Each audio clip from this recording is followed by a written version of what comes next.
Yung Gusto ko yung tipong ano, hindi ko kasi parang nalapad siya, ma'am, ganun. hindi ko kasi yan inaano pinagagalaw talaga yung babawasan. Opo, kalat-kalat lang, ma'am. Kalat lang talaga yan. Inaano, ahit ka lang ba, ma'am? Ganun. Hindi rin.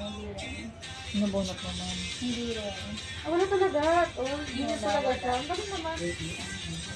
Gusto nga nilang May galawin. shape na. Wag. Ayoko na. Okay naman yung shape. Baka pag ginalaw pa rin, gawin kang bakla. Kang one line. Hindi, kung maano. Nabunod tagkanlay?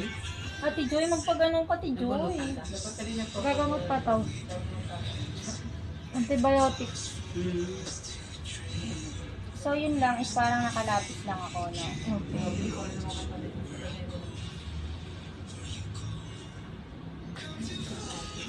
Pag nag-video ko si Kanya mamaya, Sa notebook na blue.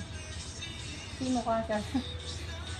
yung magdikit yung baba sa taas. Yung parang may sore eyes na.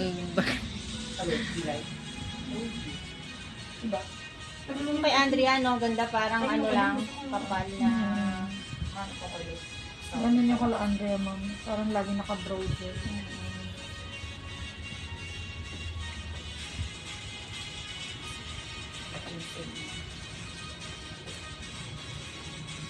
May pabot na ako ng brush. Ganun pa ganun tayo. Ne, Good for 1 month, no? opo, ma'am. Up to 2 months, ma'am. Ate Joy. Parang nag-makeup ka. Ako ayoko talaga ng microblading, parang natatakot ako dun eh. Yung maganda naman makilala. Ako hindi ko na pag-nilalagay ko. Minsan, okay naman yung kaya ng client. Sabihin ko talaga, mag-pencil na lang. O kaya yan, yung mga eyebrow lamination. Kasi sabi ko, ano, Yung iba kasi inggit eh.